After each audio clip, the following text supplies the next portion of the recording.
Hello, everyone. Good evening, and welcome to Chapter 9 of Stardust. We're nearing the end. There are two chapters left, so today and tomorrow, and that'll be it. And we'll be starting with our next book. And there is currently a poll on the Brentwood Library Facebook page to see what it is people want me to read next. I've put up a couple of options, and we'll see what is preferred. It's very beautiful outside right now. You can see the sunset reflected in some of the windows right outside the window that I record from, and it's just lovely. So I couldn't be asking to be reading in better circumstances. All right, so we're gonna hop into chapter 9 here. So where we left off, Tristran and Yvaine escaped from the sky with a group of helpful lightning harvesters who brought them to a large tree village. And Tristran and the star, whose name has been revealed to be Yvaine, are making their way toward Wall. And they are doing so in the company of Madame Semele, who is a witch that we've met earlier, and who the Witch Queen has cursed not to be able to perceive the star at all. So Yvaine is traveling in her regular form. Tristran has been transformed into a dormouse. And meanwhile, Septimus has discovered Primus's body and has vowed vengeance against the one who killed him. So let's see what happens next. Chapter 9, which deals chiefly with the events at Diggory's Dyke. Diggory's Dyke was a deep cut between two chalk downs, high green hills, where a thin layer of green grass and reddish earth covered the chalk, and there was scarcely soil enough for trees.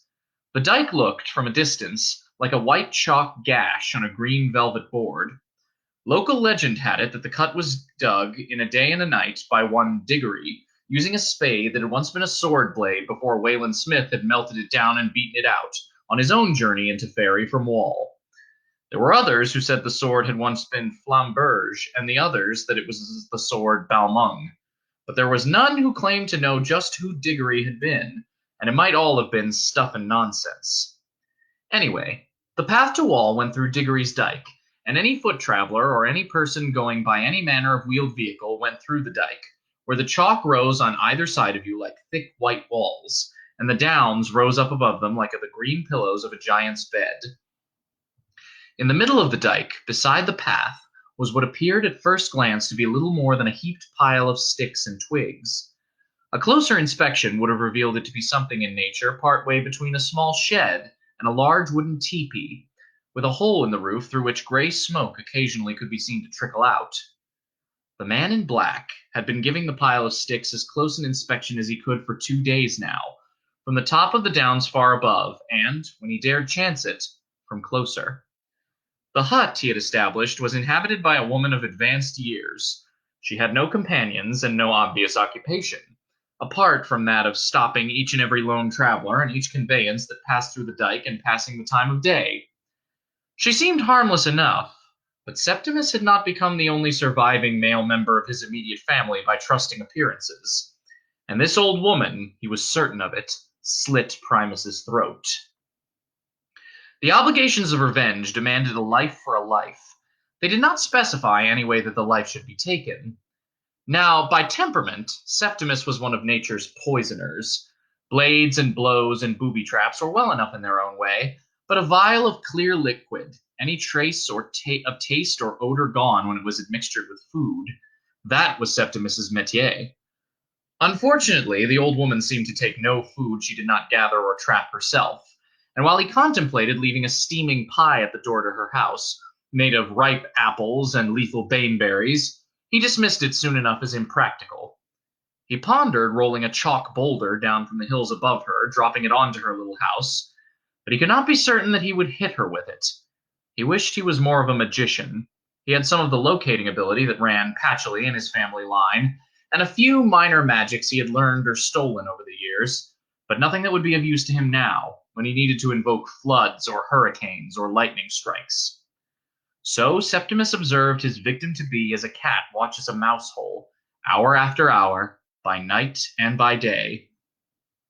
It was past the mid-hour of the night, and it was quite moonless and dark, when Septimus finally crept to the door of the House of Sticks, with a fire-pot in one hand and a book of romantic poetry and a blackbird's nest, into which he had placed several fir cones in the other. Hanging from his belt was a club of oak wood, its head studded with brass nails. He listened at the door, but could hear nothing but a rhythmic breathing, and once in a while a sleeping grunt. His eyes were used to the darkness, and the house stood out against the white chalk of the dyke. He crept around to the side of the building where he could keep the door in sight. First, he tore the pages from the book of poems and crumpled each poem into a ball or a paper twist, which he pushed into the sticks of the shack's wall at ground level. On top of the poems, he placed the fir cones.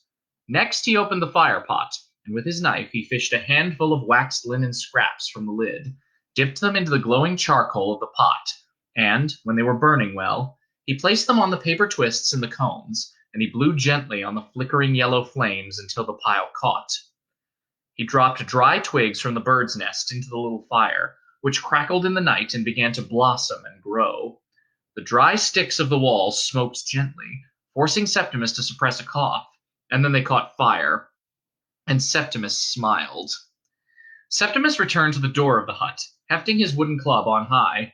For, he had reasoned, either the hag will burn with her house, in which case my task is done, or she will smell the smoke and wake affrighted and distracted, and she will run from the house, whereupon I shall beat her head with my club, staving it in before she can utter a word, and she will be dead, and I will be revenged.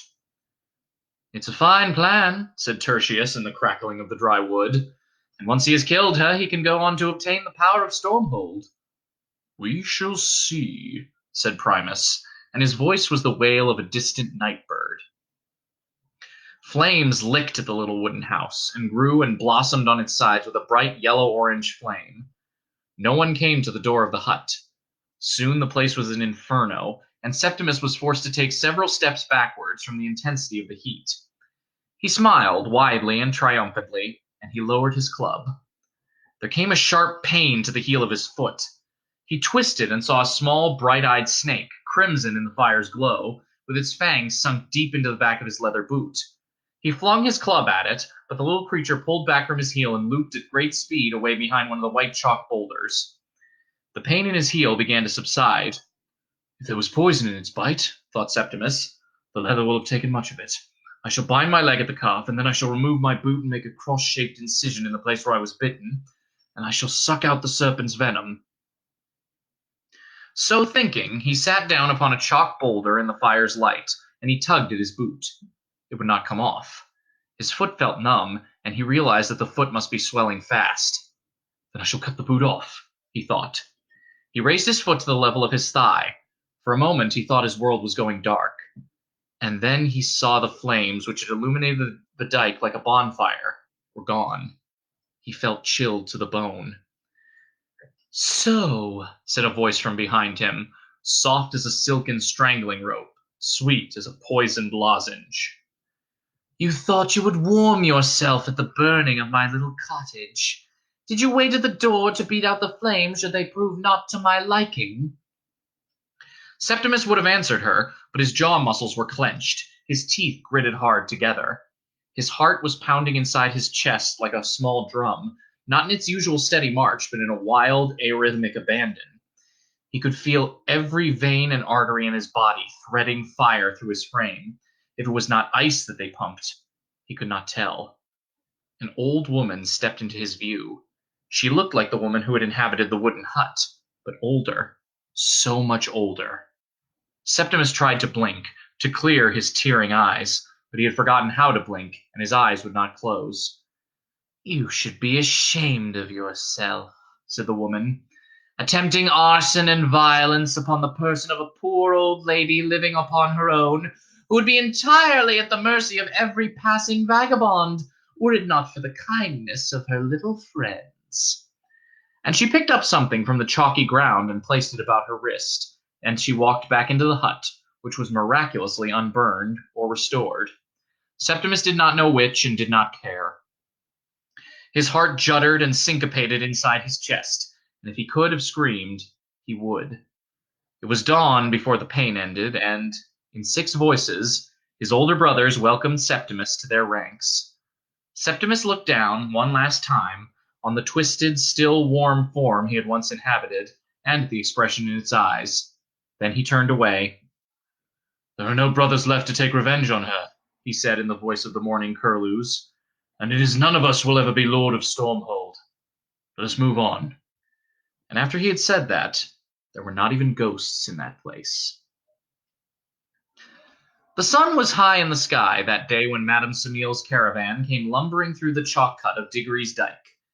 Madame Semele noticed the soot-blackened wooden hovel beside the road, and as she approached closer, the bent old woman in her faded scarlet dress, who waved at her from beside the path.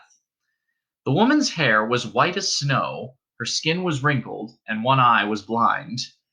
"Good day, sister. What happened to your house?" asked Madame Semele. "Young people today. One of them thought it would be good sport to fire the house of a poor old woman who has never harmed a soul. Well, he learned his lesson soon enough."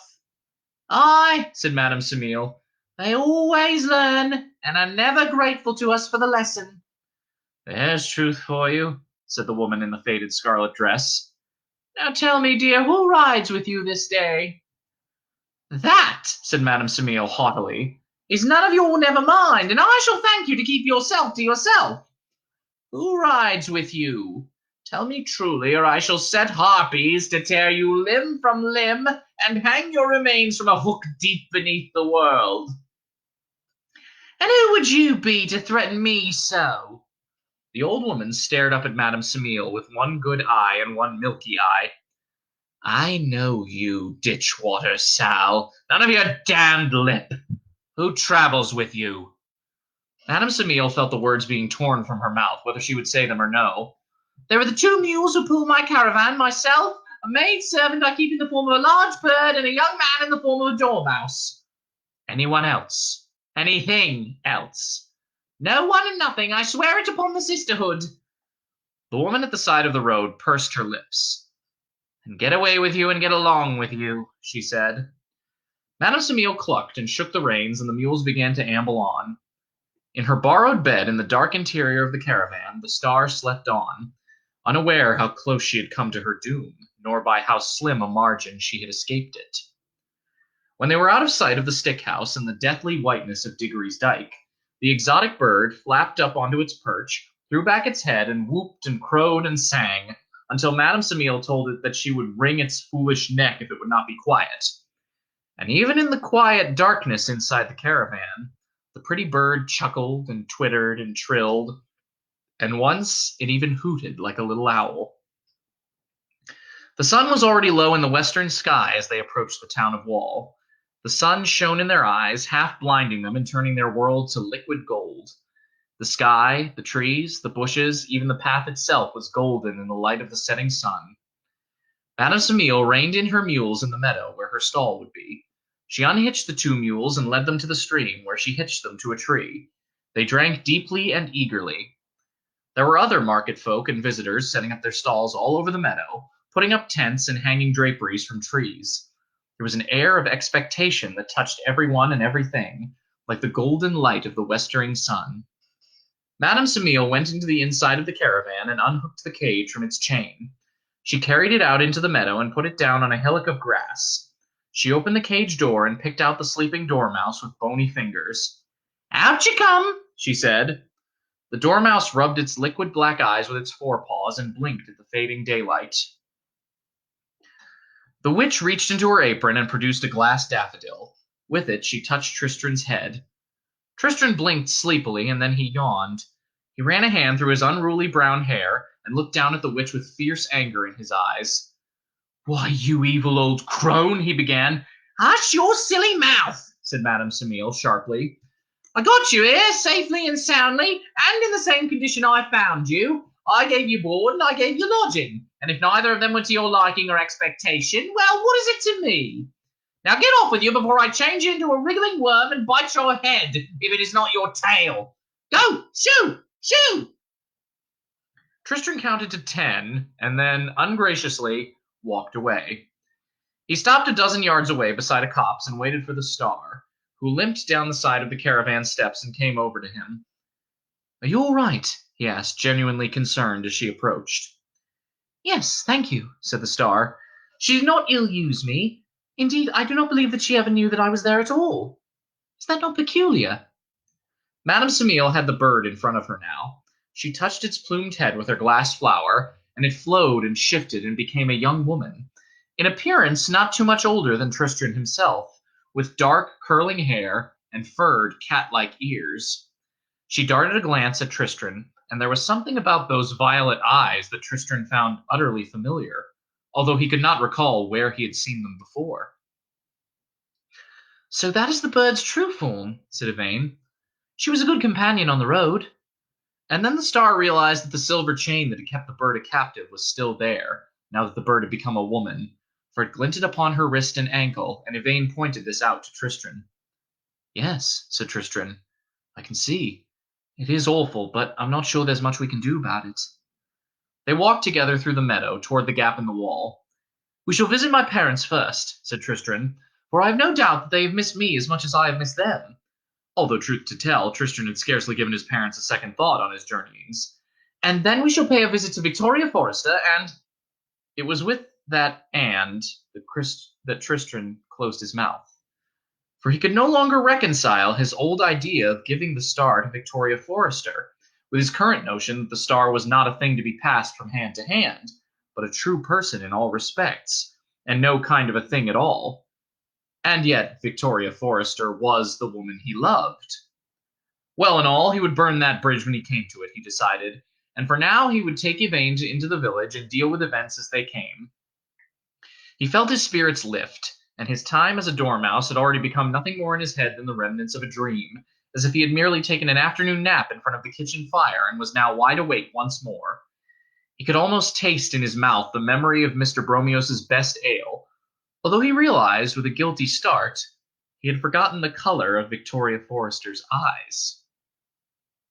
The sun was huge and red behind the rooftops of Wall when Tristran and Yvaine crossed the meadow and looked down on the gap in the wall. The star hesitated.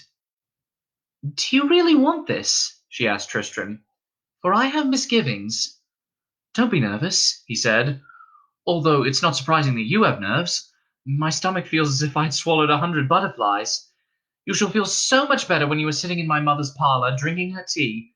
Well, not drinking tea, but there will be tea for you to sip.